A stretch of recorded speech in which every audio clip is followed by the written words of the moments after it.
आइए कहानी सुनते हैं। एक बेटी अपने पिताजी के पास जाकर कहती है, पापा अब से मैं चर्च में नहीं जाऊंगी। पिताजी कहते हैं, चर्च में नहीं जाओगी? ऐसी क्या बात हो गई है? बेटी कहती है, पापा जब मैं चर्च में जाती हूँ ना, मुझे ऐसा कुछ भी वहाँ नजर नहीं आता जो चर्च में जाने के लिए मेरा मन करे। क्योंकि कुछ लोग मोबाइल से खेल रहे होते हैं, कुछ लोग इधर उधर की चुगली कर रहे होते हैं, कुछ लोग इधर उधर ताक रहे होते हैं। चर्च में आगे क्या चल रहा है किसी का ध्यान वहाँ होता ही नहीं है। ऐसे चर्च में मैं नहीं जाऊंगी। पिताजी कहते हैं, आखिरी निर्णय लेने से पहले बेटा मेरा एक बात मानोगी? बेटी कहती है, क्यों नहीं मानोगी, बताइए मुझे क्या करना है।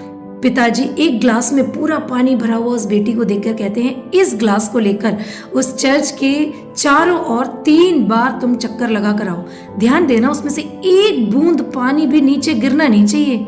बेटी मान जाती है। ठीक 15 मिनट बाद बेटी उस ग्लास को लेकर वापस आती है और पिताजी से कहते हैं, पापा देखो मैंने एक बूंद पानी भी नीचे नहीं गिराया है। पिताजी उससे 3 सवाल पूछते हैं, बेटा तुमने देखा किसी को चर्च में मोबाइल खेलते हुए? क्या तुमने किसी को चुगली करते हुए देखा?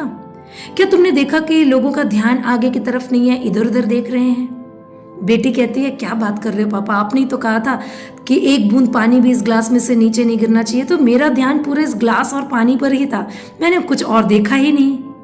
पिताजी कहते हैं, बेटा यही मैं तुमसे कहना चाहता हूँ, जहां हमारा ध्यान है उस पर पूरी तरह हमें ध्यान देना है, तो इधर उधर की बातें हमें नजर नहीं आएगी। तुम चर्च में जाते हो, तुम्हारा ध्यान अगर परमेश्वर की ओर है, तुम्हें अगल बगल में बैठने वाला क्या कर रहा है तुम उस पर ध्यान दोगी ही नहीं।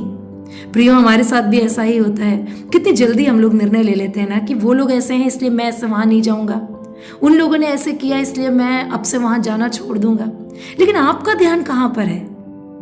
आपने जिस सच्चाई को जाना है, जिस परमेश्वर पर आपका ध्यान है, पूरी तरह से अगर आपका ध्यान वहां पर है, दुनिया चाहे कुछ भी करे आपका ध्यान वहां नहीं जाएगा।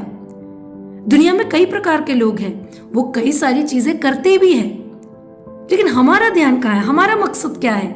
उस मकसद को अगर पहचान कर हम आगे बढ़ेंगे तो हमें दुनिया की कोई भी चीजें, कोई भी बुराइयां हमें नजर आएगी ही नहीं। बाइबल में कोलोसियों 3:2 में कुछ इस प्रकार लिखा है, पृथ्वी पर की नहीं परंतु स्वर्गीय वस्तुओं पर ध्यान लगाओ।